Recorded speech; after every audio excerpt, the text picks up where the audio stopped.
Hello and welcome to Pop Along RC. Now we are here to talk about this restoration project. It is almost finished. Now I have got to add the spoiler onto the rear here, and I will be adding the stock spoiler that comes with the Subaru Impreza. I was considering upgrading and popping on one of the Tamiya race spoilers which we've got on this car here, but you know what, I think this is going to remain a shelf queen, so therefore I'm going to stick with box art and I will be putting on the Subaru Impreza spoiler. Now then, if you can remember, underneath here we have got the original CPR01 receiver ESC combo.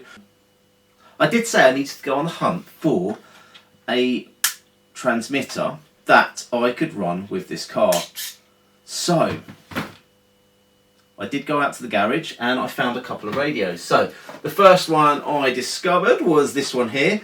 Again, has the old school aerial. This is a 27 megahertz radio, which came with a receiver, which looks like so, and I did have crystals for the car, and I tried to run this using the built-in receiver here, and unfortunately I could not, no matter how hard I tried, get it working. So that is no good.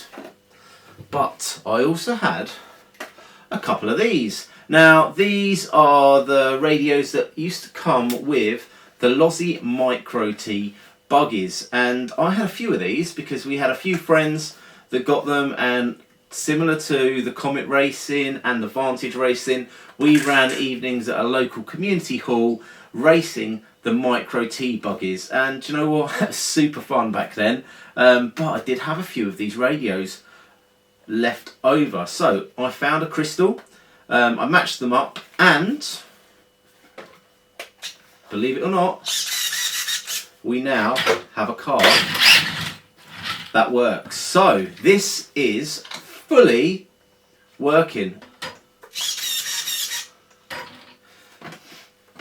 It's nice to know that this car is still in working order, because when I first found this car and dusted it off, although I made it look clean, I wasn't confident that I could still get that ESC working. So it is fantastic that it is working. I think the car with the box art livery looks fantastic, and I'm really pleased as to how this car has turned out. So there it is, the fully restored TT01.